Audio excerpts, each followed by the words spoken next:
श्री स्वाय नमस्तुभ्यम। आज तीसरे दिन कथा श्री एकांतेश्वर महादेव जो भिलाई छत्तीसगढ़ में चल रही है, आज तीसरे दिन कथा पूर्ण हो चुकी है, जिसमें गुरुजी ने बहुत ही महत्वपूर्ण बात बताए हैं। अगर आपके पति घर वाले मंदिर जाने कथा सुनने से मना करें तो क्या करें? गुरुजी ने 2 उपाय बताए हैं। 10 महापुण्य कौन कौन से हैं? 2 जगह जहां बैठकर दूसरे की बुराई नहीं करनी चाहिए। इन सभी की जानकारी इस छोटी सी वीडियो में प्राप्त हो जाएगी। गुरुजी ने कहा, एक क्षण भी अगर हमें भगवान का भजन प्राप्त हो रहा है तो वह व्यर्थ जाने वाला नहीं होता। कपड़ा, स्वर्ण, जमीन, संपूर्ण वैभव आप धन से खरीद सकते हैं, पर धन से जो समय हमारा चला गया उससे दुनिया का कोई व्यक्ति नहीं खरीद सकता। शिव महापुराण की कथा कहती है, हमारा समय बचपन हो, जवानी हो, अंधेरी हो, बुढ़ापा हो, जो भी समय आपका चल रहा है उस समय की कीमत को समझें। इसलिए जो समय चल रहा है उसमें भगवान का भजन करें। आप भगवान के लिए अलग से 2-3 घंटा समय निकालने की ज़रूरत नहीं। चलते चलते, दुकान में काम करते करते, नौकरी करते करते भगवान को एक क्षण स्मरण जरूर करें। गुरुजी ने कहा, दुकान अच्छी चले तो पत्नी के जेवर बना ले, फ्लैट ले ले, मकान बना ले, बच्चों की अच्छी एजुकेशन करा ले, थोड़ा थोड़ा अपने लिए भी जोड़ ले। उसी तरह जब शरीर अच्छा चल रहा हो तो थोड़ा थोड़ा भगवान का भजन भी कर ले, क्योंकि बाद में शरीर चले या ना चले, आपने भजन नहीं किया नरक चले जाएंगे। आपने भूखे को भोजन नहीं कराया नरक चले जाएंगे। शिव महापुराण की कथा कहती है, अगर आप मंदिर नहीं गए हो, शिवालय नहीं गए हो, अगर आपने भूखे को भोजन नहीं कराया है, नरक जाओगे कि नहीं जाओगे किसने देखा? आप स्वर्ग गए या नहीं गए, पर भूखे को अगर भोजन करा देंगे तो मरते समय कोई तुलसी का दल जरूर दे देगा। गुरुजी ने कहा, अच्छे कर्म करेंगे तो यही इस कर्म का फल भोगने को मिलेगा, बुरा कर्म करेंगे तो यही इस कर्म का फल आपको भोगने को मिलेगा। अपने कर्म के अनुसार हमें भोगना पड़ता है। गुरुजी जहाँ कथा कर रहे हैं वह भिलाई की सबसे बड़ी ग्राउंड है, जो दूसरे दिन पूरे भर गया। यह वह ग्राउंड है जहाँ बहुत बड़े बड़े लोगों की सभाएं हुई है, फिर भी ग्राउंड खाली रह जाता था। गुरुजी ने कहा, आश्चर्य की बात यह है कि यह किसी नेता का सभा नहीं है, मेरे महादेव की कथा है, कोई साधारण बात नहीं है।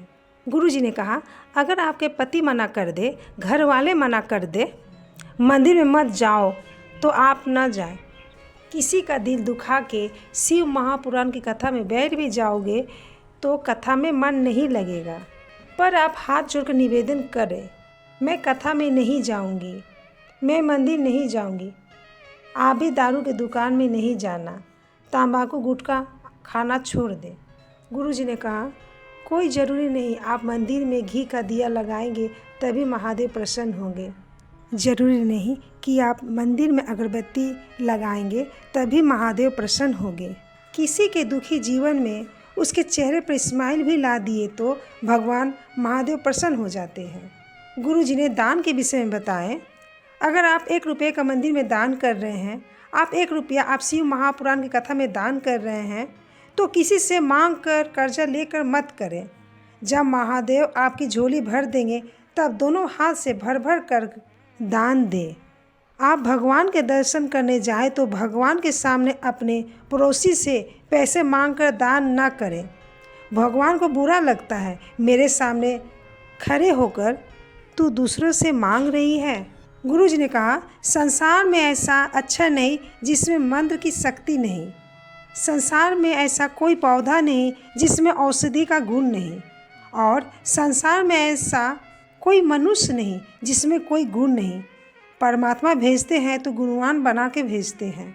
गुरुजी ने उपाय बताए, बड़ी से बड़ी बीमारी शुगर, बीपी, थायराइड हो तो शिव जी पर चढ़ी बेलपत्र कुंदकेश्वर महादेव के नाम से खा ले तो वह बीमारी हटना चालू हो जाती है।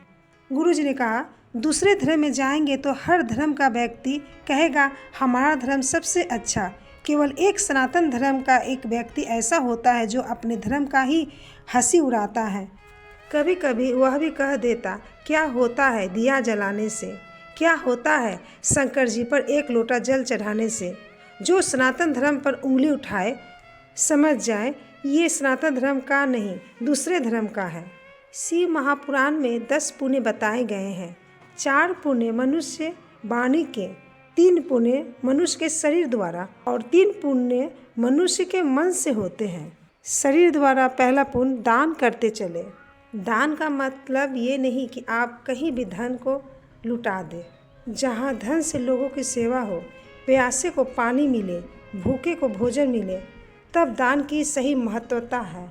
दूसरा, रक्षा करते चले। रक्षा मतलब जो आपके परिचित है, उनको यदि दुख है तो आप उनके साथ खड़े रहें, सुख दुख में शामिल हो। तीसरा पुण्य, शरीर द्वारा सेवा करें। मन के 3 पुण्य। पहला पुण्य, दूसरे पर दया करें। दूसरा पुण्य, लोभ का त्याग करना। तीसरा पुण्य, श्रद्धा रखना। अगर आपका श्रद्धा विश्वास प्रबल है तो परमात्मा को भी मिलने में देर नहीं लगेगी। वाणी के पुण्य। पहला पुण्य है सत्य बोलना। दूसरा पुण्य है स्वयं विद्या का अध्ययन करना। गुरु जी ने कहा, 2 जगह ऐसी होती है जहाँ बैठकर दूसरों की बुराई नहीं करी जाती। पहला, जब तक बच्चे छोटे हैं वह पढ़ाई कर रहे हैं, अपने बच्चों की बुराई कभी भी बच्चों के मुख पर मत करिएगा, क्योंकि बच्चों को लगता है कि अब मेरे बराबर कोई नहीं है, वह अग्रणी नहीं हो पाएगा। दूसरा, मंदिर में बैठकर भगवान की कोई सेवा कर रहा, उसकी बुराई कभी मत करे, भले बाहर जाकर करे, पर भगवान के सामने बैठकर मत करे, क्योंकि उसको उसकी सेवा का फल नहीं मिलता। गुरु जी ने उपाय बताए, जब आप विषम परिस्थिति में आप फंसे हुए हो, ऐसा लग रहा है कि आप बहुत बड़ी समस्या में उलझे हुए हैं और इससे निकल नहीं पा रहे हैं, तो एकांत के शिव मंदिर में जाएं। यदि एकांत के शिवलिंग में ना मिले तो एकांत में घर के बाहर पार्थिव शिवलिंग का निर्माण करें। छोटा सा एक बेलपत्र, एक चावल का दाना, एक सफ़ेद पुष्प, एक समी का पत्ता, एक छोटी सी दुर्वा का बस ध्यान दें, दुर्वा एक रहे, उसमें से 2 पत्ती निकली हुई होना चाहिए। पूजन करके घी का दीपक लगा के एक एक सामग्री अपने मन की कामना करके समर्पित करना प्रारंभ कर दें। शुरुआत दुर्वा से करें, उसके बाद श्वेत पुष्प से, उसके बाद समी का पत्ता, उसके बाद चावल का दाना और बेलपत्र सबसे आखिरी में महादेव को समर्पित करें। अगर आप मंदिर में कर रहे हैं तो दीप ठंडा होने का इंतज़ार मत करें। कहीं एकांत में शिवलिंग का निर्माण करके पूजन कर रहे हैं तो दीप ठंडा होने का इंतज़ार करें। दीप ठंडा हो जाए तब शिव जी को ले जाकर विसर्जन करें। जो बेलपत्र है उसे घर ले आए, बाकी सब विसर्जन कर दें। एकांतेश्वर महादेव उस कार्य में सफलता प्रदान करेंगे। गुरु जी ने मात्र एक ही पत्र पढ़े। सुषमा गोड़ीकर जी ने MP से पत्र लिखे। उनका बेटा 8 साल से नौकरी के लिए प्रयास कर रहा था, 1 या 1.5 नंबर से रह जाता था, पास नहीं होता था। अपने बेटे को मंदिर भेजना प्रारंभ किए, बेटे के लिए पशुपति व्रत करना प्रारंभ किए और जब एग्ज़ाम देने गए तो बेलपत्री की बीच वाली पत्ती पर शहद लगाकर शिव जी को समर्पित करके गए।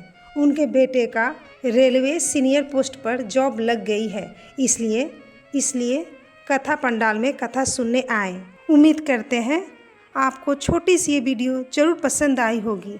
श्री शिवाय नमस्तुभ्यम। हर हर महादेव।